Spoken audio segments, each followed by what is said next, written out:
प्यारे दोस्तों, आज की इस वीडियो में हम बात करेंगे एक मगरूर शहजादी के बारे में जो किस तरह शहजादी से एक बावरचन बनकर रह गई। दोस्तों, बहुत जमाने पहले की बात है। एक बादशाह था। उसकी एक खूबसूरत और इकलौती बेटी थी जो अपनी खूबसूरती और दौलत की वजह से बहुत मगरूर और गुस्ताख हो गई थी। जब भी कहीं से उसके लिए शादी का पैगाम आता वो उसे ठुकरा देती थी। बादशाह ने एक दिन सबकी दावत की और उसमें शहजादी से शादी करने वाले तमाम उम्मीदवारों को बुलाया। सब लोग अपने अपने मर्तबे के हिसाब से कुर्सियों पर बैठ गए। शहजादी उस दावत में अपनी कनीजों के साथ बड़ी मगरूराना अंदाज में आई। वो जिस उम्मीदवार के पास से गुजरती उसको बड़ी हिकारत से देखती। जब एक शहजादे के पास पहुंची जो बहुत मोटा था तो उसने अपनी कनीजों से हंसते हुए कहा, यह गोल डब है। दूसरे उम्मीदवार को देखकर कहा, कैसा खंबे की तरह लगता है। एक शहजादा बहुत छोटा था तो उसने कहा, जरा छोटू मोटू को तो देखो। एक नवाब बहुत गोरा था। शहजादी ने उसे सफेद चूहा कहा। एक अमीर का रंग लाल था तो उसने उसे मुर्गे की कलगी कहकर पुकारा। इसी तरह वो हर उम्मीदवार को बेइज्जत करती रही। लेकिन वो एक बादशाह को देखकर बहुत ज्यादा हंसी क्योंकि उसकी दाढ़ी थी। उसने मजाक उड़ाते हुए कहा, जरा इसे तो देखो, इसने अपने चेहरे पर कैसी झाड़ पोंछ उगा रखी है। बादशाह ने जब देखा कि इसकी बेटी ने मेहमानों की बहुत बेइज्जती की है तो उसे बहुत गुस्सा आया। उसने भरे दरबार में यह ऐलान किया कि शहजादी पसंद करे या ना करे, मगर अब मैं इसकी शादी किसी फकीर से करूंगा। उस ऐलान के बाद तमाम लोग वहां से चले गए। कुछ देर के बाद एक आवारा गर्द गवैया आया जो गली कूचों में घूमकर गाना गाया करता था। उसने शाही महल के नीचे खिड़की के करीब होकर गाना गाना शुरू कर दिया। बादशाह ने उसकी आवाज सुनी। वो एक खादिम को हुक्म दिया कि उस फकीर को अंदर बुलाया जाए। वो खादिम फटे पुराने कपड़ों में फकीर को ले आया। उस फकीर गवैये ने बादशाह और शहजादी के सामने बहुत अच्छा गाना गाया और बादशाह से इनाम मांगा। बादशाह ने कहा, तुमने बहुत अच्छा गाना सुनाया है, मैं तुम्हें बहुत अच्छा इनाम दूंगा। मैं अपनी बेटी की शादी तुमसे करूंगा। जब शहजादी ने यह सुना तो वो बदहवास हो गई। वो बहुत रोई पीटी मगर बादशाह ने उसकी एक न सुनी। बादशाह ने उसे डांटते हुए कहा, मैंने मेहमानों के सामने कसम खाई थी कि तुम्हारी शादी किसी फकीर से करूंगा। अब मैं वो कसम पूरी कर रहा हूँ। ये कहकर बादशाह ने काजी को बुलवाया और मगरूर शहजादी की शादी आवारा गर्द गवैये के साथ करा दी और फिर हुक्म दिया कि तुम अपने शौहर के साथ चली जाओ। शहजादी रोती पीटती फकीर के साथ चली गई। रास्ते में वो एक शिकारगाह से गुजरी। इतनी बड़ी शिकारगाह देखकर वो शहजादी हैरान हो गई। उसने फकीर से पूछा, ये शिकारगाह किसकी है?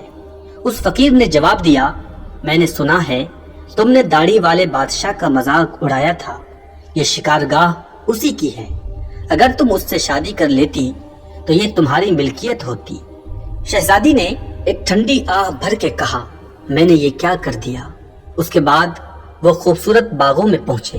उनको देखकर शहजादी ने फिर पूछा, ये बाग किसके हैं? फकीर ने आहिस्ता से कहा, ये बाग भी उसी दाढ़ी वाले के हैं। शहजादी ने अफसोस भरे लहजे में कहा, मैं भी कितनी बदनसीब हूँ।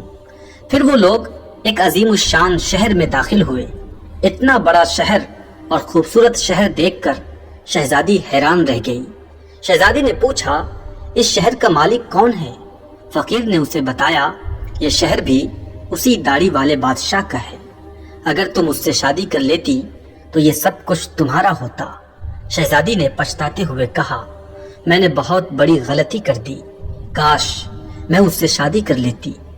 फकीर शौहर ने नाराज होते हुए कहा, मुझे इससे कोई मतलब नहीं, मगर तुम मेरे होते हुए दूसरे मर्द की बातें क्यों कर रही हो? क्या मुझ में कोई कमी है? इस तरह की बातें करते हुए वो दोनों एक छोटी सी झोपड़ी के करीब पहुंचे। पहुंचते ही शहजादी ने पूछा, कैसी बदनुमा और छोटी सी झोपड़ी है, ये किसकी है?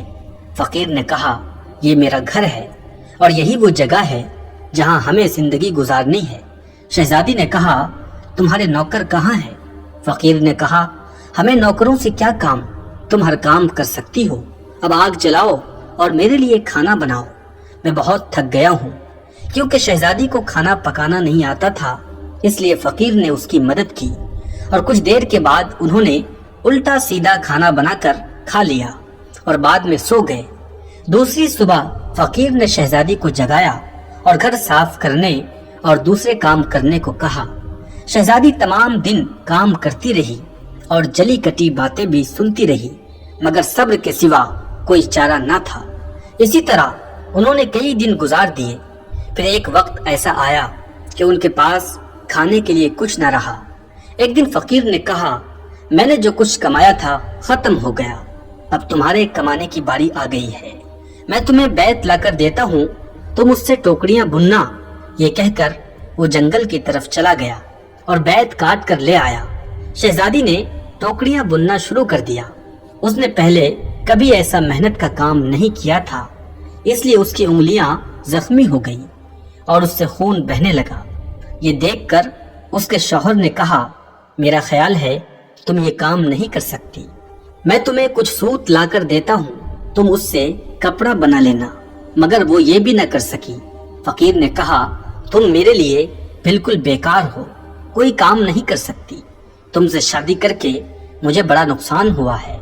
बहरहाल मैं कोशिश करता हूँ कि तुम्हारे लिए मिट्टी के बर्तन ला दूं, बाजार में जाकर उसे बेच दिया करो।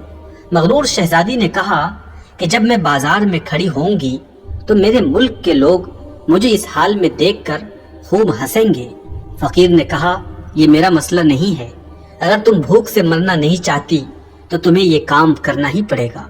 जब वो शहजादी बाजार में बर्तन बेचने के लिए गई तो एक खूबसूरत लड़की को बाजार में बर्तन बेचते हुए लोग उस पर तरस खाकर कुछ न कुछ खरीद लेते। वो बर्तन बिकने के बाद फकीर ने उसे और बर्तन लाकर दिए। उसी दौरान एक बदमिजाज सिपाही वहां से गुजरा। उसने बाजार के बीच में बर्तन रखे हुए देखकर उन्हें लात मारकर तोड़ दिया और कहा, आइंदा इस तरह रास्ते में मत रखना। शहजादी बहुत परेशान हुई। उसने सारा वाकया घर आकर अपने शौहर को बताया। शौहर ने कहा, तुम इंतहाई बेवकूफ हो, तुमसे किसने कहा बीच बाजार में बर्तन लेकर बैठ जाओ, आखिर वहां से लोगों को गुजरने में दुश्वारी होती है। मेरा ख्याल है ये भी तुम्हारे बस का काम नहीं है। खैर, मैं शाही महल जाऊंगा, हो सकता है तुम्हारे लिए वहां काम निकल आए। ये कहकर वो शाही महल रवाना हो गया। शाम को फकीर ने घर वापस आकर कहा, शाही महल में तुम्हारे लिए मददगार बावर्चन की जगह मिल गई है, अब कम से कम हमें खाने को खूब मिल जाएगा। दोस्तों, इस तरह एक मगरूर शहजादी एक मददगार बावर्चन बनकर रह गई। वो हर रोज सुबह से शाम तक बावर्ची खाने के सारे काम करती थी और शाम को लोगों का बचा हुआ खाना लेकर वो घर वापस आ जाती और इस तरह दोनों मियाँ बीवी का गुजारा हो जाता। महल में आए हुए उसे कुछ ही दिन गुजरे थे कि उसने सुना कि महल में शादी की तकरीब होने वाली है। मुकर्ररा दिन जब मेहमान आना शुरू हुए तो शहजादी बावर्ची खाने की खिड़की से देख रही थी। हर तरफ बड़ी शान शौकत और धूमधाम नजर आ रही थी, लेकिन शहजादी अपनी किस्मत पर आंसू बहा रही थी और अपने गुरूर व तकब्बुर और अपनी बेवकूफ़ी पर पछता रही थी। उसी दौरान कुछ कनीजें आई और उन्होंने उसे बहुत मज़ेदार खाने दिए, जो उसने टोकरी में रख ली और घर की तरफ चल पड़ी। अभी वो महल के दरवाजे से गुजर रही थी कि अचानक एक खूबसूरत लिबास में एक शानदार और खूबसूरत शख्स ने उसका रास्ता रोक लिया। शहजादी ने निगाह उठाकर देखा तो वही दाढ़ी वाला बादशाह निकला जिसका उसने खूब मजाक उड़ाया था। वो खौफ और शर्म से कांपने लगी। इतने सारे लोगों को देखकर उसका अपने ऊपर काबू न रहा और घबराहट में टोकरी उसके हाथ से गिर गई। उस टोकरी में सारा खाना गिरकर बिखर गया। तमाम दरबारी हंसने लगे। शहजादी का ये हाल हुआ कि किसी तरह जमीन फट जाती تو وہ اس میں سما جاتی۔ اس نے جھٹکے سے اپنا ہاتھ چھڑایا اور بھاگنا چاہا کہ بادشاہ نے اسے لپک کر دوبارہ پکڑ لیا اور بڑی نرمی سے کہنے لگا، ڈرو مت، تم نے مجھے نہیں پہچانا، میں وہی آوارہ گرد گویا ہوں جو تمہارے ساتھ جھونپڑی میں رہتا ہوں، میں وہی سپاہی ہوں جس سے تمہارے برتن توڑے تھے۔ یہ سب کچھ میں نے اس لیے کیا کہ میں تمہیں پسند کرتا تھا اور تم سے شادی کرنا چاہتا تھا، اور تمہارے غرور کا علاج ہو چکا ہے اور تمہیں اچھا سبق بھی مل گیا ہے۔ پچھلی باتوں کو بھول جاؤ، دیکھو آج ہماری شادی کی تیاریاں ہو رہی ہے۔ اسی وقت کنیزیں آئی اور اسے اپنے ساتھ لے گئی اور شہزادی کو دلہن کا لباس پہنایا۔ وہ جب دوبارہ ہال میں آئی تو اس نے دیکھا کہ اس کے والدین اور اس کے تمام درباری بھی وہاں موجود ہیں۔ سب لوگوں نے اسے مبارکباد دی۔ اب شہزادی بالکل بدل چکی تھی، اس کا غرور، اکڑ اور دوسروں سے نفرت ختم ہو چکی تھی اور اس نے زندہ رہنے کا ڈھنگ سیکھ لیا تھا۔ دوستو، آج کی ویڈیو میں بس اتنا ہی۔